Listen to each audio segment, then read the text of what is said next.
অজানা নারী আর পুরুষের মিলনের মাধ্যমে আমি আল্লাহ করলাম কি, তোকে তোর মায়ের পেটের ভিতরে আনলাম। কিভাবে আনলাম আনার পদ্ধতি শুনে নিয়েছেন, বহু বছর ধরে শুনছেন।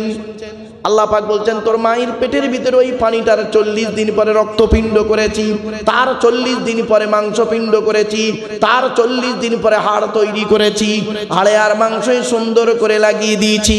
আমি আল্লাহ তোর মায়ের পেটের ভিতরে সুন্দর একটা আকৃতি দান করেছি। এরপরে শোনেন, এই ব্যাখ্যা আরো আসছে। বাপের 4টে অঙ্গ, বাপের কটা? 4টে। শুনে যান এগুলো, বাড়ি থেকে ভাববেন। বাপের 4টে জিনিস, মায়ের 4টে জিনিস। কটা হলো? আল্লাহ নিজে দেয় 5টা। কটা হলো?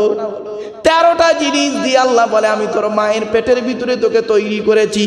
আজকের বাড়ি যাবেন, বাড়ি গিয়ে দেখবেন আপনার জন্ম দেওয়া ছেলেটাকে আনবেন, আপনার জন্ম দেওয়া ছেলের মধ্যে, আপনার দেহের মধ্যে আপনার জন্ম দেওয়া ছেলের 4টে জিনিস মিলবে। আপনার স্ত্রীরও 4টে মিলবে, হয় ঠোঁট, নয় চোখ, নয় কান, নয় নাক, নয় গলা, নয় হাতের আঙুল, পায়ের আঙুল, মিলবে 4টে। বাপের 4টে অঙ্গ, মায়ের 4টে অঙ্গ, আল্লাহ দেয় 5টা। এই 13টা অঙ্গ দিয়ে আল্লাহ পাক মানুষকে মায়ের পেটের ভিতরে আনে। তবে আল্লাহ 5টা কি কি দেয়? পঞ্চ ইন্দ্রিয়। কি বললাম? পঞ্চ ইন্দ্রিয়। আল্লাহ পাক সকলকে 5টা দেয় না। কত মানুষ আছে দেখবেন চোখে দেখতে পায় না, কানে শুনতে পায়, তাহলে তার কটা হলো? তার 4টে দিল আল্লাহ। চোখে দেখতে পায় না, কটা হলো? 4টে। আবার আল্লাহ বলে কাউকে 4টে অঙ্গ দিই, আবার কাউকে 3টে দিই। চোখে দেখতে পায় না, কানে শুনতেও পায় না, ঘোড়ার ডিম মুখে কথাও বলতে পারে না। কটা হলো? ভাবেন এগুলো, ভাবেন। উযকুরু নি'মাতাল্লাহ। এরপরে আল্লাহ বলে শোন, তুই কেন আমার কেন নিয়ামত, কি নিয়ামত? আল্লাহ বলে তোর মায়ের পেটের ভিতরে তোকে যখন তৈরি করলাম, তো দেহের মধ্যে 4টে গুরুত্বপূর্ণ জিনিস দিয়েছি। আমাদের বডির মধ্যে 4টে গুরুত্বপূর্ণ জিনিস আছে বাপ, 4টে। আপনাদের হাতে ধরে বলে যাচ্ছি, এই 4টে জিনিসকে ঠিক রাখবেন। 4টের একটা খারাপ হলে আপনি মারা যাবেন 100%। কি? 1 নাম্বার আল্লাহ বলে তোর ব্রেন। কি কি কি? ব্রেন।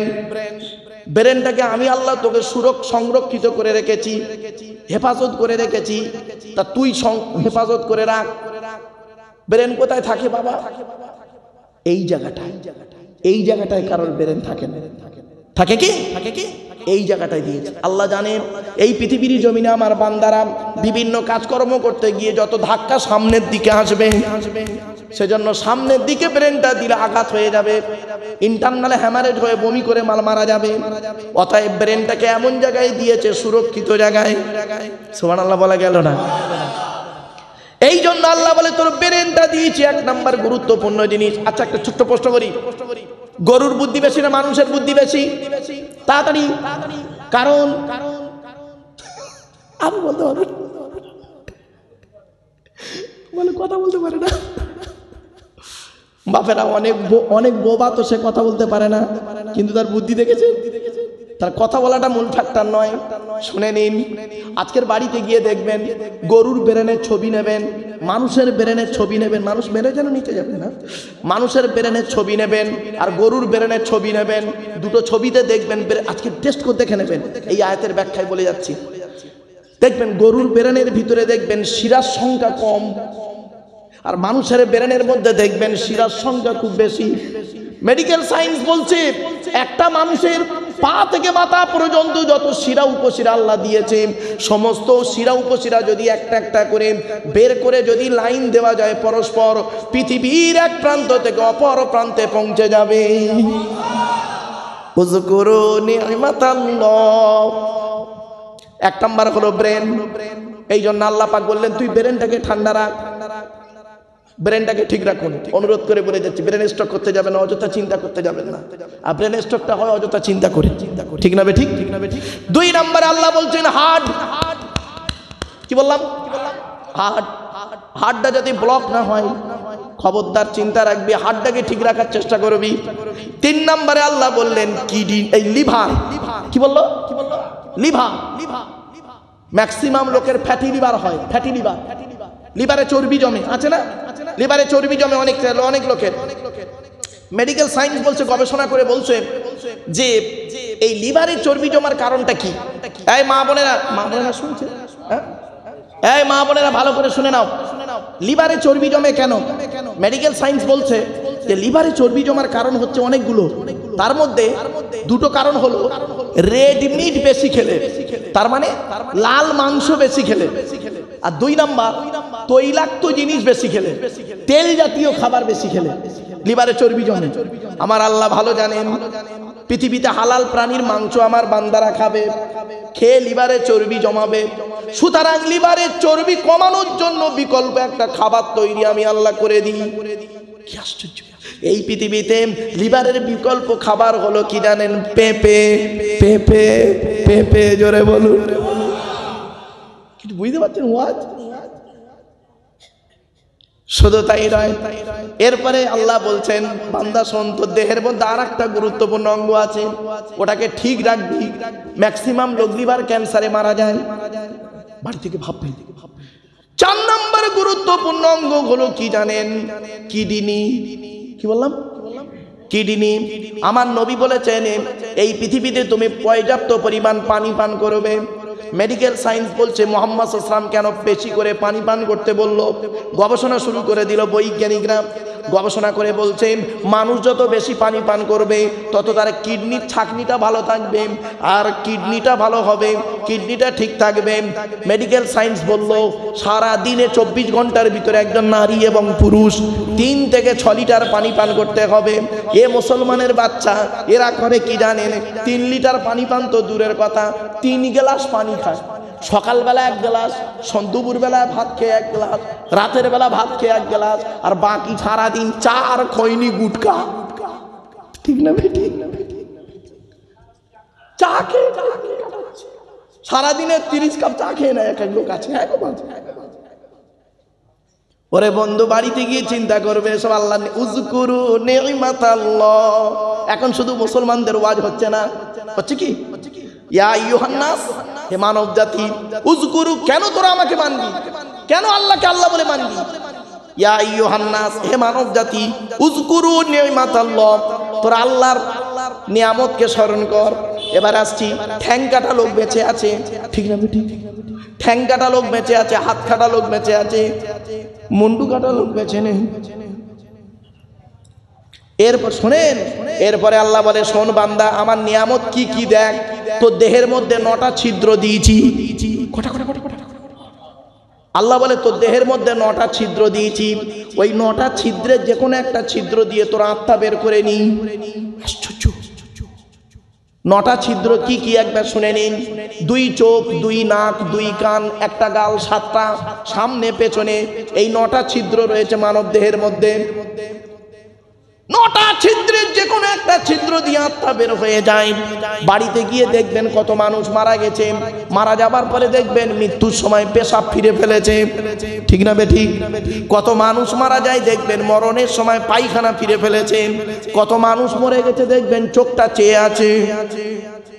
কত মানুষ মারা গেছে দেখবেন গালটা হাঁ করে আছে। কত মানুষ মরে গেছে দেখবেন হাতটা খিঁচে দাঁতটা বেঁকে রয়েছে। কিন্তু আমার আল্লাহ পাক বলে বান্দারি শোন, এই পৃথিবীতে 2টো কাজ যদি তোরা করিস, যে ব্যক্তি আমাকে এই আয়াত পড়ার পরে যে ব্যক্তি আমাকে 100% বিশ্বাস করবি, যে ব্যক্তি আমাকে 100% বিশ্বাস করবি আর পৃথিবীতে ভালো ভালো কাজগুলো করে আসবি, অর্থাৎ খাঁটি মোমেন ব্যক্তি যে হবে, ওই এমনভাবে তার আত্মাটা ফেরেশতার মধ্যে মাধ্যমে বের করব ও বান্দা নিজেই বুঝতে পারবে না। বাড়ি থেকে ভাববেন, উযকুরু নি'মাতাল্লাহ, আল্লাহর নিয়ামতকে তোমরা কি করো? স্মরণ করো।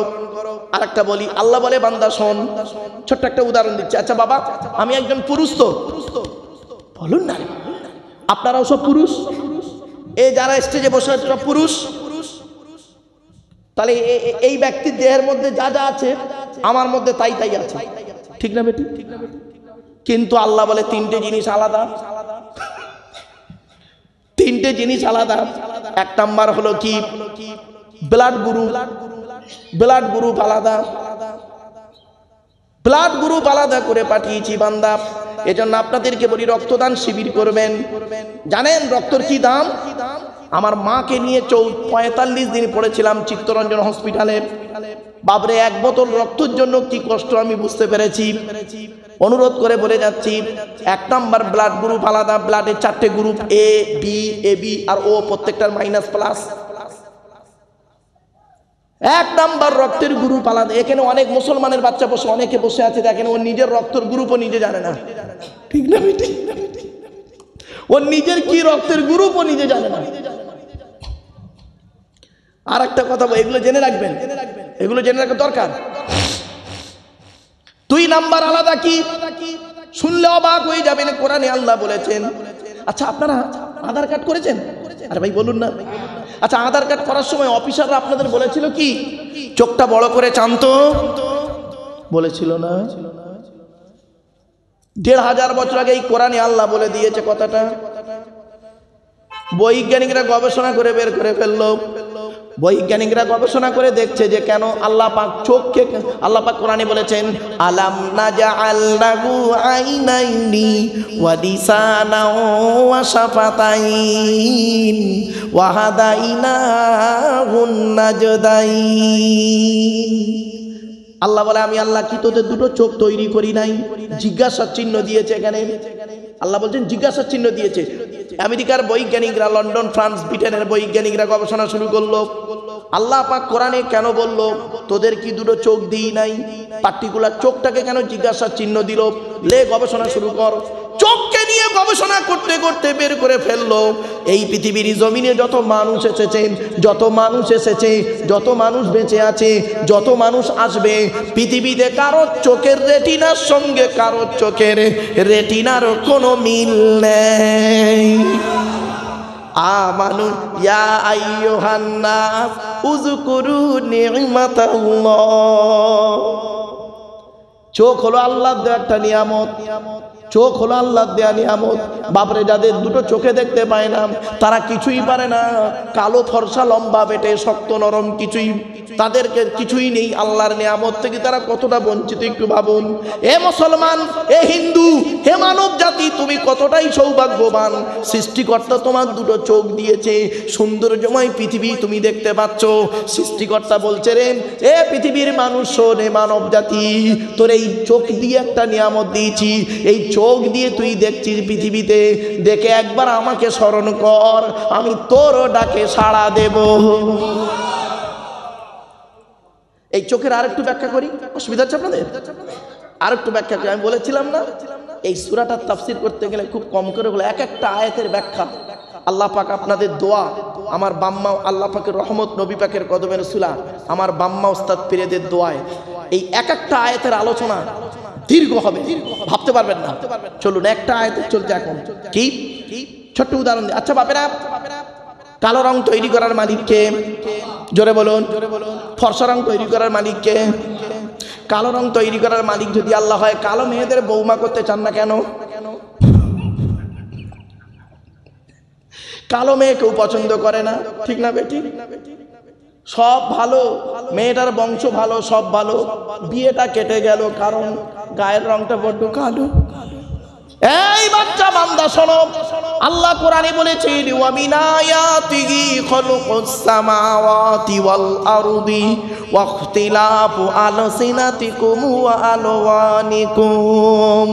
আল্লাহ বলে বান্দারি আমার নিদর্শনের মধ্যে থেকে একটা নিদর্শন, নিয়ামতের মধ্যে একটা নিয়ামত দেখ, তোদের গায়ের রংটা আমি আলাদা করেছি, মুখের ভাষাটা আলাদা করে দিয়েছি। সুতরাং কালো রংকে তুই কেন ঘৃণা করিস? একবার তুই ভেবে দেখ, তুই যেদিন মায়ের পেট থেকে এলি তোর মাথার চুলটা ছিল কালো, ঠিক না বেটি?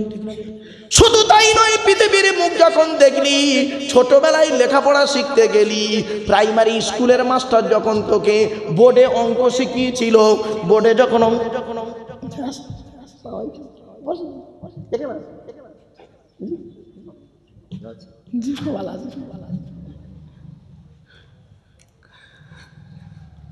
আমার শায়েখ, আমার উস্তাদ, একবার তাকবীর দেন, নারায়ে তাকবীর, নারায়ে তাকবীর। বাপেরা বাস্তব কথা বলে যাচ্ছি। আল্লাহ বলে বান্দারি একবার তুই চিন্তা কর, এই পৃথিবীর জমিনে চোখ নিয়ে আল্লাহ বলে আলাম নাজআল লাহু আইনাইনি ওয়া লিসানাও ওয়া শাফাতাইন, জাস্ট এইটুকু। আল্লাহ বলে চোখ নিয়ে তুই চিন্তা কর একবার। ছোট্ট একটা উদাহরণ দিচ্ছি আপনাদেরকে। ছোটবেলায় যখন আমরা মায়ের পেট থেকে এলাম, মাথার চুল ছিল কালো, ঠিক না ঠিক? তাড়াতাড়ি হ্যাঁ, এই পৃথিবীর জমিনে যখন আমরা অঙ্ক করেছিলাম, ছোটবেলায় স্যারেরা যখন আমাদেরকে ব্ল্যাক বোর্ডে অঙ্ক করিয়েছিল, আচ্ছা বোর্ডের রংটা কেমন ছিল? জ্বলবেন কালো, চকটা ছিল সাদা। ওই কালো বোর্ড আমার জীবনটা আজকের এই জায়গায় নিয়েছে, ঠিক না বেটি? কালো বোর্ড একটা অঙ্কের মাস্টার বানিয়ে দিল। কালোকে কেমন করে ঘৃণা করো। তৃতীয় নাম্বার উদাহরণ দিচ্ছি, কোরআনের লেখাটা কোন কালিতে? 4 নাম্বারটা চমকে যাবেন, এই সৌন্দর্যময় পৃথিবী দেখেন চোখের কোন অংশ দিয়ে? সাদা টানা কালোটা। তাহলে কেমন করে কালোকে ঘৃণা করেন শুনে রেখে দিন। এবার বৈজ্ঞানিকরা গবেষণা শুরু করে দিল, পার্টিকুলার চোখকে কেন বলা হলো শুনে রেখে দিন। মানে খুনিকে আইডেন্টিফাই করা হয় তার দুটো জিনিস, এক নাম্বার হলো ফিঙ্গারপ্রিন্ট আর একটা হলো চোখের রেটিনা। তাই আল্লাহ পাক বললেন ইয়া আইয়ুহান নাসু যকুরু নি'মাতাল্লাহি আলাইকুম, হে মানব জাতি আমার নিয়ামতকে তোরা স্মরণ কর। তাহলে এক নাম্বার হলো ব্লাড গ্রুপ আলাদা, 2 নাম্বার হলো কি চোখের রেটিনা আলাদা, 3 নাম্বার আল্লাহ বলছেন ফিঙ্গারপ্রিন্ট। আচ্ছা এই আধার কার্ড করতে গিয়ে ফিঙ্গারপ্রিন্ট দিয়েছিলেন তো? হ্যাঁ, কোরআনে বলছেন 1500 বছর আগের কথা, আজকের কথা নয়।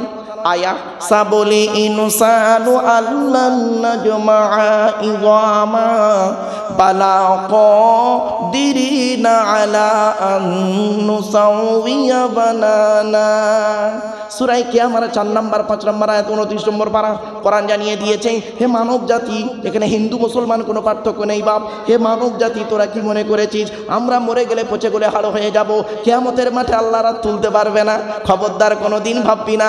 এই পৃথিবীর জমিনে যেমন তোদের বুড়া আঙুলের ছাপ যেমন কারোর সঙ্গে কারোর কোনো মিল নেই, কিয়ামতের মাঠেও কারোর সঙ্গে কারোর কোনো মিল পাবি না। কোরআনের এই আয়াতকে নিয়ে কারা গবেষণা করলো? থাইল্যান্ডের চ্যাংম্যাং ইউনিভার্সিটি অ্যানাটমি বিভাগের প্রফেসর, বিখ্যাত পণ্ডিত বৈজ্ঞানিক লোকটার নাম হলো তাথাগত জেসান। উনি একজন খ্রিস্টান, হিন্দু নন, মুসলমান নন। উনি বললেন কোরআনে ভুল আছে। বলে কি ভুল?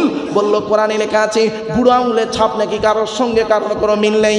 আমি কোরআনের ভুল বের করে শুনবো। উনি করলেন কি 1000 মানুষের বুড়ো আঙুলের ছাপ নিলেন, 1 বছর ধরে গবেষণা করে দেখছে কারোর সঙ্গে কারো মিল আছে। যখন কারোর সঙ্গে কারোর কোনো মিল পেলেন না, ল্যাবরেটরির ভিতরে দাঁড়িয়ে দাঁড়িয়ে ইসলামের কালেমা পড়ে মুসলমান হয়ে গেলেন। এই সেই কোরআন, এই সেই কোরআন। আল্লাহ পাক বললেন দুনিয়ার মানুষ একবার লক্ষ্য করো, ইয়া আইয়ুহান নাসু যকুরু নি'মাতাল্লাহি আলাইকুম, হে মানব জাতি তোমরা আমার নিয়ামতগুলোকে স্মরণ করো যেগুলো আমি আল্লাহ তোমাদের উপরে দিয়েছি। আরো কি নিয়ামত নেবেন? সারা শুধু দেহের মধ্যে গেল এটা, সারা পৃথিবী আসমান জমিন পৃথিবীর মধ্যে আল্লাহর যে নিয়ামত ছড়িয়ে আছে সেই নিয়ামতগুলো দেখুন আর একবার আল্লাহ আল্লাহ বলে ডাকুন। মসজিদ মুখ হন, মসজিদ মুখ হন। আমরা তো মসজিদ মুখ হই না। এই অনেকে নামাজ পড়ে, এশার নামাজ পড়ে না, ঠিক না বেটি? এশার নামাজই পড়ে না, 5 ওয়াক্তই দূরে এশার নামাজই অনেকে পড়ে। অনুরোধ করে বলে যাচ্ছি বাপ, নামাজ কারোর জন্য মাপ নাই, এটা যেন মাথায় থাকে। এরপরে আল্লাহ পাক বলছেন হাল মিন খালিকিন গায়রুল্লাহ, আল্লাহ ছাড়া কি কেউ কিছু সৃষ্টি করেছে? হ্যাঁ, আল্লাহ ছাড়া কি অন্য কিছু কেউ সৃষ্টি করেছে? করেনি। ছোট্ট একটা উদাহরণ দিচ্ছি, ছোট্ট একটা উদাহরণ, জাস্ট বোঝার জন্য, ছোট্ট একটা উদাহরণ। আল্লাহ ছাড়া অন্য এই পৃথিবীতে আল্লাহই সবকিছু সৃষ্টি করেছেন। মনে রাখবেন বান্দাও কিছু জিনিস তৈরি করে, আল্লাহও তৈরি করে, ঠিক না বেটি? আল্লাহ তৈরি আর বান্দার তৈরির পার্থক্যটা কি শুনে রেখে দিন। বান্দা যখন কোনো জিনিস তৈরি করে স্যাম্পল দেখে তৈরি করে, নমুনা দেখে তৈরি করে, ডাইস দেখে তৈরি করে, উদাহরণ দেখে তৈরি করে, ঠিক না বেটি? যেমন একটা উদাহরণ দিচ্ছি, প্লেন তৈরি হলো কোথা থেকে? কোরআনের আয়াত আলাম ইয়ারাউ ইলা তাইরি মুসাখখারাতিন ফি জাওবিস সামা, এই আয়াত থেকে গবেষণা করে প্লেন তৈরি হয়ে গেল। আল্লাহ শুধু আরো আছে, আল্লাহ বলে তারা কি পাখিগুলির দিকে লক্ষ্য করে না? পাখিগুলি কিভাবে ডানা মেলে উড়ে বেড়ায়। বাড়ি থেকে একটা প্লেনের ছবি নেবেন আর পাখির ছবি নেবেন, কতটা মিল দেখবেন বাড়িতে গিয়ে ভাববেন। কোরআনের এই আয়াতকে নিয়ে গবেষণা শুরু করলো। শুধু তাই নয়, এই সূরার মধ্যে বলা হয়েছে, আল্লাহ পাক বলছেন ইন্নাল্লাহা ইউমসিকুস সামাওয়াতি ওয়াল আরদা আন তাযুলা ওয়ালা ইন যালাতা ইন আমসাকাহুমা মিন আহাদিম মিন বাউদি ইন্নাহু কানা হালিমান গফুরা। এই আয়াতের তাফসিরে বলা হয়েছে আসমান আর জমিনের মাঝখানে একটা স্তর আছে, ওই স্তরের উপরে যারা থাকেন মহাশূন্যে ভেসে বেড়ায়, স্তরের নিচেই যারা থাকে মাটি তাদের আকর্ষণ করে রাখে। কোরআনের এই আয়াতকে নিয়ে কে গবেষণা করলো? কোরআনের এই আয়াতকে নিয়ে গবেষণা করলো কে জানেন? শুনলে অবাক হয়ে যাবেন। 1665 খ্রিস্টাব্দে আপেল গাছের তলায় গালে হাত দিয়ে বসে বসে চিন্তা করলেন যিনি, second scientific in the world, sir Isaac Newton ভাবতে ভাবতে মধ্যাকর্ষণ শক্তি আবিষ্কার করে ফেললেন। আর আমরা সুবহানাল্লাহ বলে বাড়ি চলে গেলাম। এজন্য আপনাদেরকে অনুরোধ করে বলি, কোরআন পড়ুন, কোরআন পড়ুন, কোরআন শিক্ষা নিন, কোরআন শিক্ষা নিন। মুরব্বীদের বলে যাচ্ছি, আমার শায়েখের বাড়ি এখানে, আপনাদের গ্রামের মানুষ, তার কাছে অন্তত কোরআনের তাফসীরটা শুনুন। প্রতি মাসে অন্তত প্রতি জুম্মার রাতে, বৃহস্পতিবার রাতে আপনাদের এই উক্তিয়া মসজিদে অন্তত দুরুকু করে কোরআনের মানে করা শিখবেন, জানবেন, শুনবেন, লাভ হবে। অনুরোধ করে বলে যাচ্ছি আপনাদেরকে। এসব করে আমরা কি করি, গেলি একে অপরের দোষ গুণ বলতে পারলেই বাঁচি। ছোট্ট একটা উদাহরণ দিচ্ছি, আমি ক্ষমা চেয়ে নিচ্ছি বাবা, আগে ক্ষমা চেয়ে নিচ্ছি। আমি একটা আঙুল আপনাদের দিকে লাগিয়ে বললাম, ক্ষমা চেয়ে নিচ্ছি আগে, একটা আঙুল আপনাদের দিকে লাগিয়ে বললাম আপনারা সব চিটিংবাজ। আচ্ছা, কটা আঙুল আপনাদের দিকে? একটা। আর তিনটে আঙুল কোন দিকে? নিজের দিকে, মানে টিবিল চিটিংবাজ। খারাপ সেন্স নেবেন না। পৃথিবীর সব থেকে কঠিন কাজ কি জানেন? পৃথিবীর সব থেকে কঠিন কাজ হলো আত্মসমালোচনা করা। কি বললাম? আত্মসমালোচনা করা পৃথিবীর সব থেকে কঠিন কাজ। আমি কি একজন মোমেন? আচ্ছা, মোমেনের কোয়ালিটি কোয়ান্টিটিগুলো আমার মধ্যে আছে কি? একজন মুসলমান হতে গেলে তার কি কি দরকার সেগুলো আমার মধ্যে আছে কি? একটু ভাবুন, একটু ভাবুন না, দেখবেন পাপ কাজ থেকে দূরে সরে আসবে। পৃথিবীর সব থেকে কঠিন কাজ হলো আত্মসমালোচনা করা, নিজেকে নিয়ে সমালোচনা করা। আর আত্মসমালোচনা করলে নেকি হয়। কি হয়?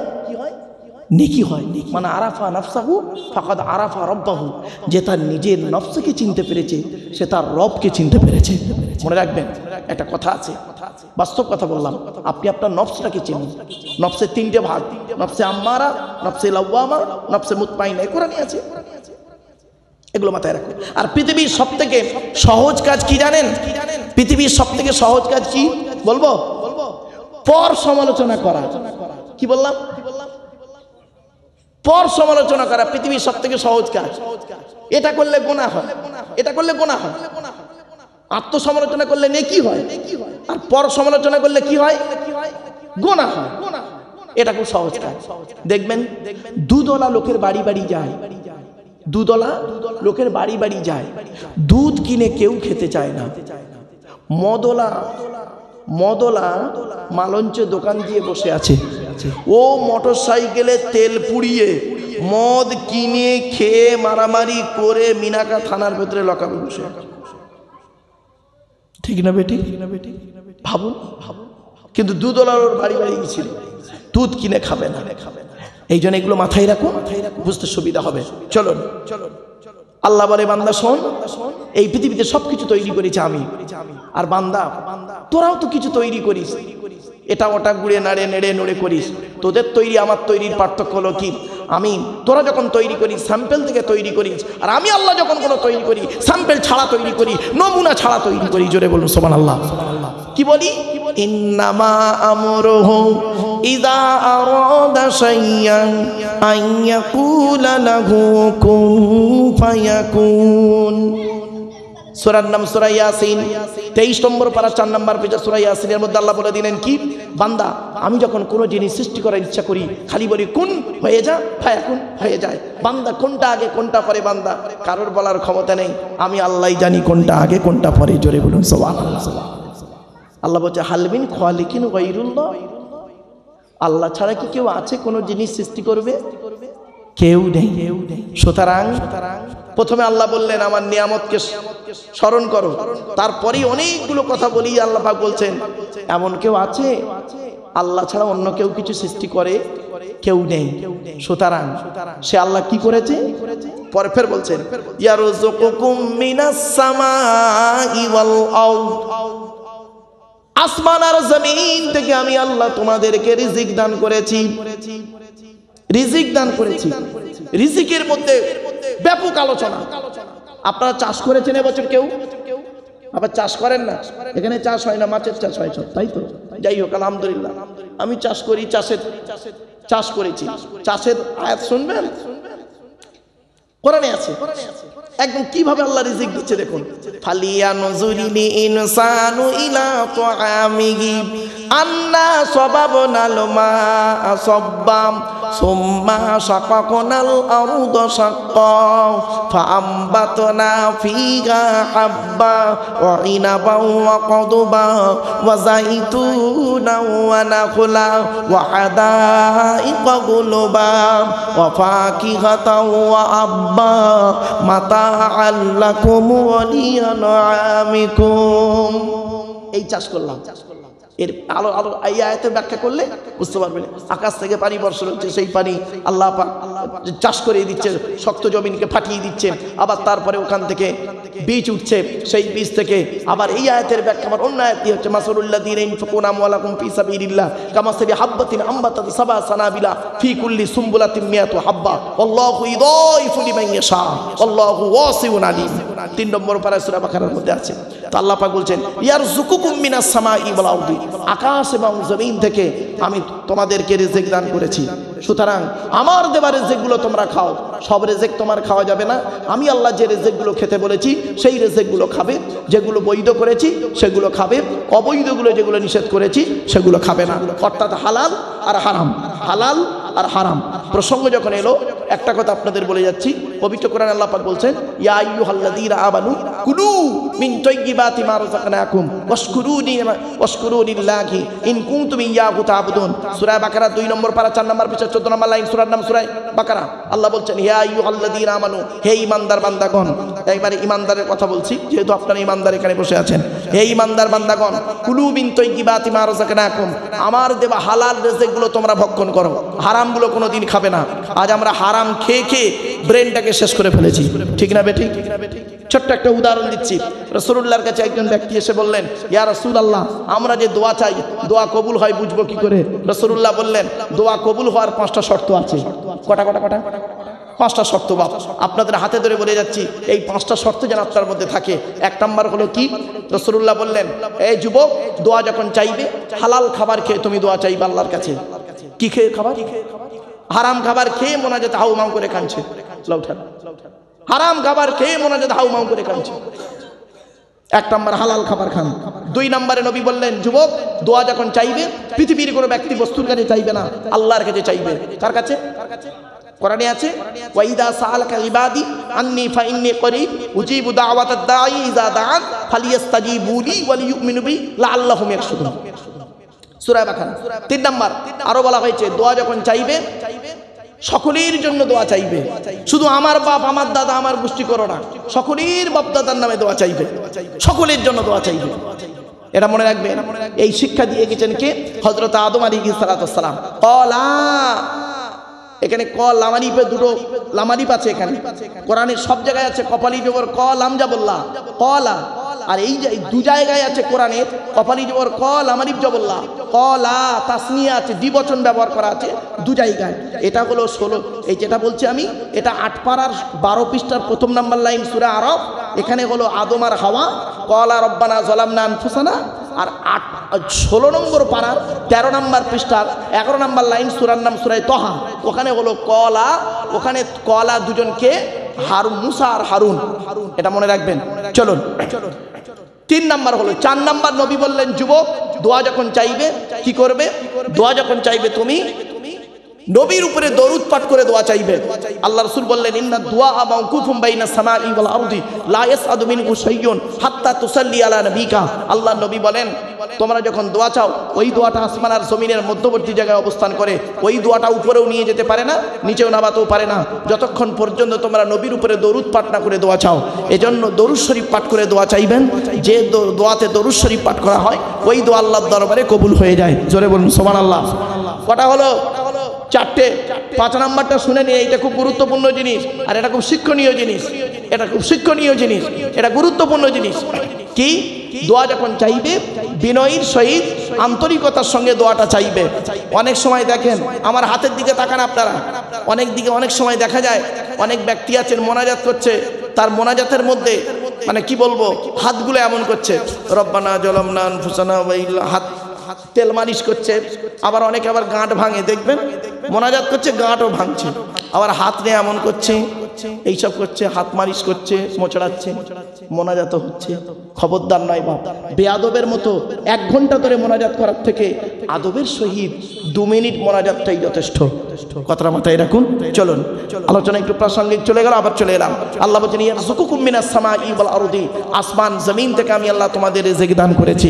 সুতরাং আকাশ থেকে রিজিক পানি বর্ষণ করেছি, আর জমিন থেকে বিভিন্ন ধরনের খাবার তোমাদেরকে তুলেছি। সুতরাং সেই খাবারগুলো তোমরা খেয়েছো, খাওয়ার পরে আমার কেন নিয়ামতকে অস্বীকার করবে?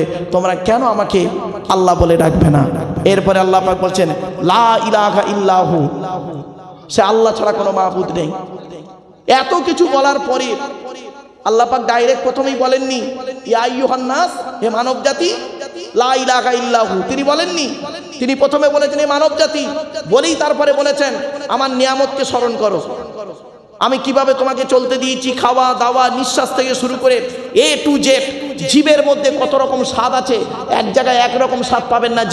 জীবের বিভিন্ন রকম, যারা জীবের চ্যাপ্টার পড়েছে, জিওবাদ চ্যাপ্টার যারা লাইফ সায়েন্স নিয়ে পড়েছে, জিওবাদ চ্যাপ্টারটা গিয়ে দেখবেন জীবের বিভিন্ন জায়গায় বিভিন্ন রকম স্বাদ আল্লাহ দিয়েছে। ঠিক না বেঠিক? এক জায়গায় আপনি স্বাদ পাবেন না একরকম, বিভিন্ন জায়গায় স্বাদ দিয়েছে আল্লাহ। ভাবতে পেরেছেন? উযকুরু নি'মাতাল্লাহ। এত কিছু বলার পরে এবার আল্লাহ পাক বলছেন, কেউ কি আছে আল্লাহ ছাড়া কিছু সৃষ্টি করে? জিজ্ঞাসা করল। তারপরে আল্লাহ বলছেন, আকাশ এবং জমিন থেকে তোমাদের রিজিক দান করেছি। আমার পরিচয় কি? লা ইলাহা ইল্লাহু, আমি ছাড়া কোনো মাবুদ নেই। ফাআন্না তুফাকুন, কোথায় তোমরা যাচ্ছ? কোথায় ফিরে যাচ্ছ? কোথায় ফিরছো? কোথায় তোমাদের ফেরানো হচ্ছে? কে তোমাদের ভুলভাল বোঝাচ্ছে? আর সেই কথাই তোমরা নাচতেছো কেন? তোমরা আমাকে ছাড়া যাদেরকে ডাকছো, আমাকে ছাড়া যাদেরকে ডাকছো, আমাকে ছাড়া যাদেরকে অনুসরণ করছো, মা ইয়ামলিকুনা মিন কিতমির, তারা কিতমিরের মতো উপকার করতে পারে না। কিতমির বোঝেন? হ্যাঁ, এই নামটা শুনে যান অন্তত। কিতমির কি বললাম? কিতমির সূরা ফাতিরের মধ্যে আছে কিতমির শব্দটা। কিতমির শব্দটা আছে সূরা ফাতিরের মধ্যে। কিতমির কাকে বলে শোনেন আগে। কিতমির শব্দের অর্থটা কি? কিতমির শব্দের অর্থ হচ্ছে, আপনারা খেজুর খান, খেজুর, হ্যাঁ, আচ্ছা, খেজুর খাওয়ার পরে দেখবেন খেজুরের আঁটি বা দানাতে, ওই আঁটির গায়ে দেখবেন একটা পাতলা পর্দা থাকে না? দেখবেন ওই পাতলা পর্দাটার আরবি হলো কিতমির। ওই খেজুরের আঁটির গায়ে যে পাতলা পর্দা থাকে, দেখবেন একটা সাদা মতো পাতলা পর্দা, ওই পাতলা পর্দাটার আরবি হলো কিতমির।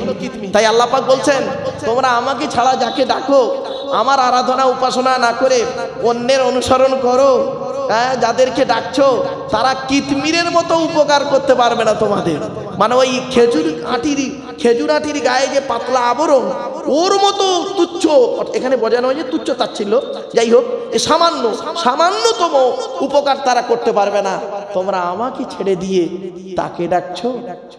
এজন্য আমি আপনাদেরকে বলি, আল্লাহর বিধান। গিয়াস যখন আমাকে বলেছিল জলসায় প্রথম বছর, তখন আমি ওকে বলেছিলাম, ভাই তুই এক কাজ কর, তুই এই সব না দিয়ে কোরআনের তাফসীর দে, এক একটা সূরার তাফসীর, কোনো ঝামেলা থাকবে না। তো এই সূরা ফাতিরের আলোচনা এরপরে আল্লাহ পাক বলছেন, এত কিছু বলার পরে এবার এই কোরআন নাজিল হয়েছে কার উপরে?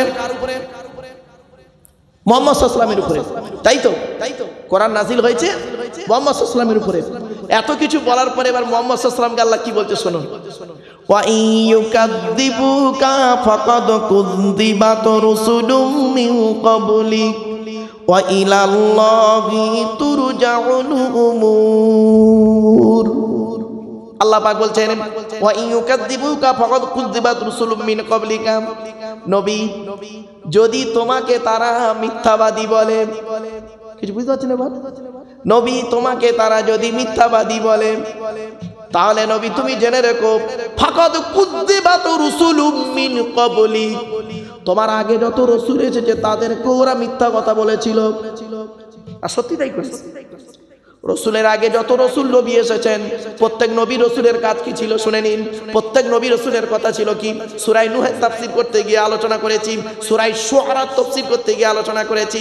আল্লাহ পাক প্রত্যেক নবী কি একটা কথা বলেছেন, প্রত্যেক নবীর ভাষা ছিল একটা, ইন্নী লাকুম রাসূলুন আমিন ফাত্তাকুল্লাহা ওয়া আতিউন ওয়া মা আসআলুকুম আলাইহি মিন আজরিন ইন আজরিয়া ইল্লা আলা রাব্বিল আলামিন। বাপ এই আয়াতের আলোচনা ব্যাখ্যা করতে গেলে কেউ গায়ে পেতে নেবেন না, দয়া করে অনুরোধ করে বলে যাচ্ছি। অনেক বক্তাদের বলছি ভাই আমার গায়ে পেতে নেবেন না, এই আয়াতটা কোরআনের আয়াত, আমার নিজস্ব কথা নয়। আল্লাহ বলছেন প্রত্যেক নবীর কথা ছিল ইন্নী লাকুম রাসূলুন আমিন, আমি একজন সত্যবাদী রাসূল। প্রত্যেক রসুলের কথা নিজেরাই পরিচয় দিচ্ছে, ইন্নী লাকুম রাসূলুন আমিন, আমি একজন সত্যবাদী রসুল। ফাত্তাকুল্লাহ, তোমরা আল্লাহকে ভয় করো, সুতরাং আল্লাহকে ভয় করো। ওয়াতিউনি, ওয়াতিউনি শব্দটা নুনে জের আছে, ওখানে ইয়া ছিল, ইয়াটাকে হযফ করে দেওয়া আছে, ওয়াতিউন, সুতরাং তোমরা আমাকে অনুসরণ করো, আমি যেভাবে খেয়েছি, আমি যেভাবে চলেছি, আমাকে অনুসরণ করো। এজন্য আপনাদের বলে যাচ্ছি বাবা, আল্লাহর নবীর অনুসরণ করুন। নবী যেভাবে খেয়েছেন, নবী যেভাবে শুয়েছেন, নবী যেভাবে চলেছেন, সেইভাবেই জীবনযাপন করো। ইতাআত শব্দের ব্যাখ্যাটা এইটাই, শুধু মুখে নবী নবী করলে হবে না, মুখে নবী নবী ইয়া রাসূলুল্লাহ ইয়া হাবিবাল্লাহ ইয়া রাসূলুল্লাহ ইয়া হাবিবাল্লাহ, আর আপনার কাজগুলো হবে সুন্নতের খেলাফ। জীবনে কোনোদিন বাসন চেটে খাননি, আঙুল চেটে খাননি, একটা সুন্নতকে আদায় করেননি, আর আপনি খালি মুখে মুখে বললে হবে না, বা খালি এই হাদিসটা খালি মুখে বললে হবে না, মানে হাব্বা সুন্নতি ফাকাদ হাব্বানি ওয়া মান হাব্বানি কানা মাই ফিল জান্নাহ। এই হাদিসটার বাংলা মানে সংক্ষেপে বলছি, যে ব্যক্তি একটা আমার সুন্নতকে জিন্দা রাখবে সে কিয়ামতের মাঠে নাজাত পেয়ে যাবে। এই হাদিসটা আমরা মুখে বলি কিন্তু আমল করি না। একটা সুন্নত আপনাদেরকে আমি বলে যাচ্ছি, চৈতন্যের মানুষ আজকে এই 2024 সালে অনুরোধ করে বলে যাচ্ছি, হাতে ধরে পায়ে ধরে বলে যাচ্ছি, নবীর একটা সুন্নতকে আপনারা মেনে চলুন, অন্তত একটা মেনে চলুন, আমল করুন, ওইটার উপরে দেখবেন আল্লাহ নাজাত দেবে, অনেক কিছু শিখে ফেলবেন। ছোট্ট দুটো উদাহরণ দিয়ে দিচ্ছি। রাসূলুল্লাহ খেয়েছেন কিভাবে, নবীর খাবার তরিকায় মা বোনেরা ভালো করে শুনে নিন। আজকের বাড়ি থেকে স্বামীকে, ছেলেকে, ভাইকে এইভাবে শিক্ষা দেবেন আর এইভাবে চালাবেন। নবীজি কিভাবে খেয়েছেন, নবীজি বলেছেন খাবার আগে হাত ধোবে, খাবার আগে দস্তরখানা বিছাবে, খাবার আগে দোয়া বলবে, খাবার আগে লবণ বা পানি গালে দেবে, খাবার আগে 3 আঙুলে নবী খাবার তুলতেন, 5 আঙুলে গালে দিতেন, ভালো করে চিবিয়ে হজম করে বের করতেন। এরপরে নবীজি বলছেন খাবার মাঝে পানি পিপাসা পেলে ঢক ঢক করে পানি পান করবে না, 3 ঢোকে পানি পান করবে। পানি পান করার পরে কি বলবে, ওয়াসাকাহুম রাব্বুকুম শারাবান তাহুরা, পানি খাওয়া হয়ে গেল, ভাত খাওয়া হয়ে গেল। খাবার শেষে আঙুলটাকে ভালো করে চাটবে, আঙুলটাকে চাটবে। এই আঙুল চাটা সুন্নাত, অনেকেই তো আঙুল চাটেন না, ঠিক না বেঠিক? আঙুল চাটা সুন্নাত, শুনে নিন। আর শুধু সুন্নত নয়, এর মধ্যে একটা বিজ্ঞান আছে, ভাবতে পারছেন? কানাডার টরন্টো ইউনিভার্সিটি অ্যানাটমি বিভাগের প্রফেসর, বিখ্যাত পণ্ডিত বৈজ্ঞানিক, লোকটার নাম হলো উইলিয়ামস হার্ভে। উনি বলছেন মুহাম্মদ সাল্লাল্লাহু আলাইহি ওয়াসাল্লাম কেন আঙুল চাটতে বললো। উনি আঙুল চাটা নিয়ে গবেষণা করতে গিয়ে, এই সুন্নতকে নিয়ে গবেষণা করতে গিয়ে অবাক হয়ে গেলেন। উনি বলছেন আমি গবেষণা করে দেখলাম মানুষের মুখের মধ্যে একটা লালা গ্রন্থি আছে, ওই লালাটা যত বেরোবে হজমের তত উপকার হবে। 1500 বছর আগে মুহাম্মদ সাল্লাল্লাহু আলাইহি ওয়াসাল্লাম যেটা বলে গেলেন সেটাকে নিয়ে গবেষণা করলেন, ওই বৈজ্ঞানিকরা গবেষণা করছে, আর আমরা সে সুন্নতটাকে আদায় করিনি।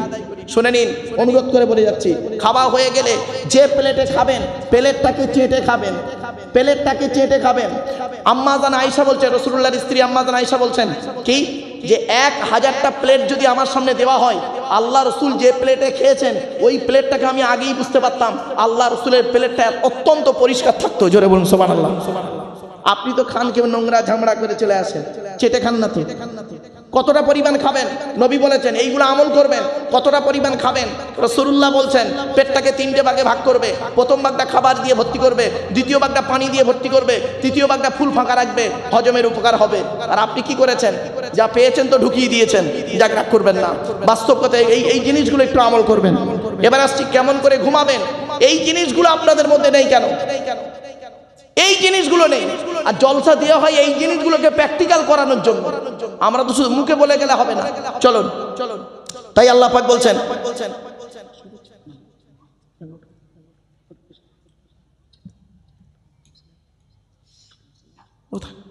আল্লাহ পাক বলছেন ওয়া ইউকাযযিবুকা ফাকাদ কুযযিবাত রাসূলুম মিন ক্বাবলিকা। নবী, তোমাকে তারা যদি মিথ্যাবাদী বলে তাহলে নবী তুমি জানবে তোমার আগে পূর্ববর্তী রসুল যারা এসেছিলেন, নবী রসুল এসেছেন, তাদেরকে মিথ্যাবাদী বলেছেন। প্রত্যেক নবী রসুলকে মিথ্যাবাদী বলা হয়েছে। কাকে বলেনি বলুন? কাকে বলেনি? প্রত্যেক নবী রসুলকে। আর প্রত্যেক নবী রসুলের কথা ছিল কি? ইন্নী লাকুম রাসূলুন আমিন, আমি একজন সত্যবাদী রসুল। তোমার আমার ফাত্তাকুল্লাহ ওয়া আতিউন, তোমার আল্লাহকে ভয় করো, আমাকে অনুসরণ করো, আমাকে অনুসরণ করো। ওয়া মা আসআলুকুম আলাইহি মিন আজরিন, আচ্ছা এর জন্য কি আমি তোমাদের কাছে কোনো পয়সা কড়ি চাইছি? নবীরা বলছেন এর জন্য কি আমি তোমাদের কাছে কোনো পয়সা কড়ি চাইছি? ইন আজরিয়া ইল্লা আলা রাব্বিল আলামিন, এর বদলা আমি আল্লাহ আমার বদলা আল্লাহ আমায় দেবে। জোরে বলুন সুবহানাল্লাহ। এজন্য বাপেরা এর বহু আলোচনা আছে। চলুন এরপর আল্লাহ পাক বলছেন ওয়া ইলাল্লাহি তুরজাউল উমুর কুযযিবাত রাসূলুম মিন ক্বাবলিক, তোমরা ফাকাদ কুযযিবাত রাসূলুম মিন ক্বাবলিক। আল্লাহ পাক বলছেন কি অবশ্যই তোমার আগে রসুলগুলোকে তারা কি করেছে? মিথ্যাবাদী বলেছে। প্রত্যেক নবীকে, মুসা নবী, ঈসা নবী, হুদ নবী, সালেহ নবী, শুআয়ব নবী, ইউনুস নবী, ইউসুফ নবী, কোন নবীকে? ইব্রাহিম নবী। প্রত্যেক নবীকে তারা কি করেছেন? যখনই নবীরা যখন সঠিক কথা বলতে গেছেন তখনই তার ওদের মিথ্যা কথা। কাউকে বলেছে পাগল, কাউকে বলেছে পাগল। শুধু গ্রামের লোক পাগল বলেনি, স্ত্রীরাও পাগল বলেছে। রাগ করবেন না। দুটো নবীর স্ত্রী ঈমান আনেনি। লূত নবীর স্ত্রী সূরা তাহরিমের তাফসিরে প্রথম বছর যখন সূরা তাহরিমের তাফসির করেছিলাম, সূরা তাহরিমের তাফসিরে বলেছিলাম, মনে পড়ছে কি দেখুন তো দেখি, সব মনে আছে? শোনেন, দুটো নবীর স্ত্রী ঈমান আনেনি। একটা নূহ নবীর স্ত্রী, নাম হলো ওয়াহিলা। একটা লূত নবীর স্ত্রী, নাম হলো ওয়াইলা। নূহ নবীর স্ত্রী নূহ নবীকে কি বলতে জানেন? হুয়া মাজনুন, একটা পাগল, মাথা ঠিক নেই। গ্রামের লোকেদের বলতে ওনার কথা শুনবে না, এই ছিল তার কথা। লূত নবীর স্ত্রী এলাকার মানুষদেরকে কি করতো? তারা নোংরা কাজে লিপ্ত থাকতো, সমকামিতায় লিপ্ত থাকতো, তাদেরকে ওরা উদ্বুদ্ধ করতো। এর অনেক আলোচনা রয়েছে সূরা তুরের মধ্যে, এই সূরা জারিয়াতের মধ্যে রয়েছে। বাপেরা চলুন, এইরকম ভাবে তারা করেছে কি? প্রত্যেক নবী রাসূলকে তারা মিথ্যা বলেছে।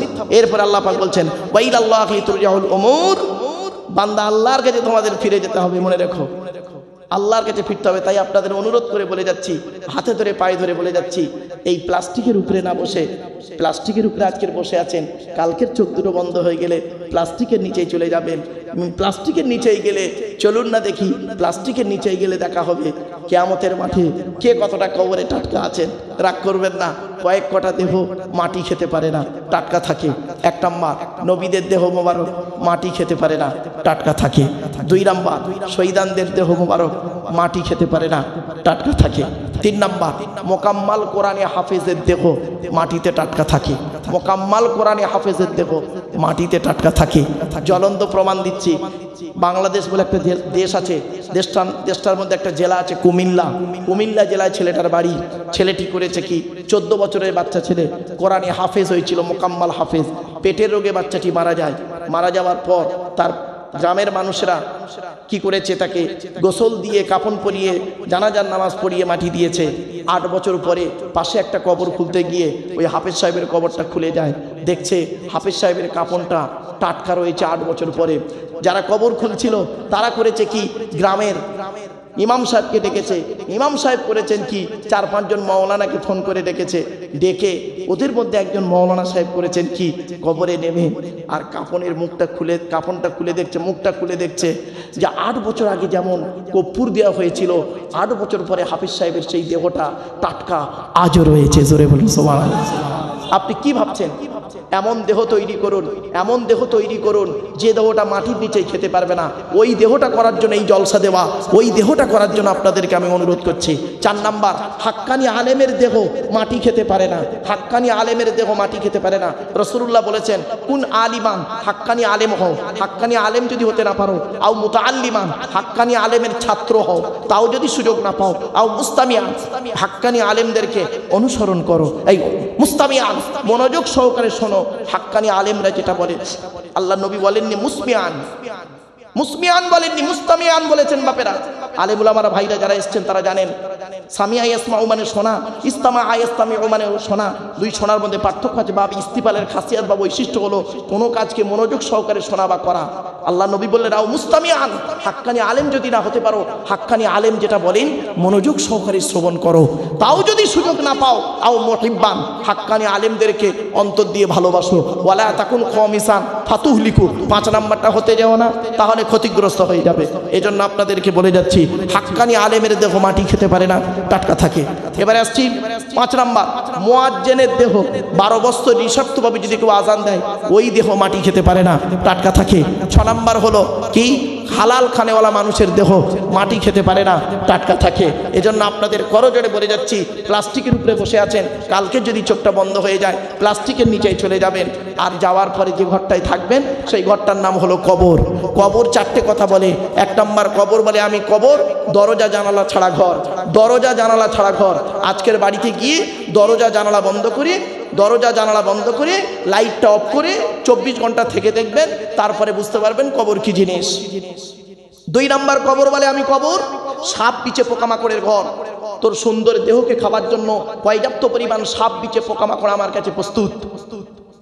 শুনে নিন, মানুষকে মারা দেওয়ার পর আপনাদের এলাকায় কোনো মানুষ মারা গেলে তাকে গোসল দিয়ে, কাফন পরিয়ে, জানাজা পরিয়ে, মাটি দিয়ে চলে আসেন, তাই তো নাকি? আরে ভাই বলুন না, 20 দিন পরে কবরটা খুলে একবার দেখেছেন?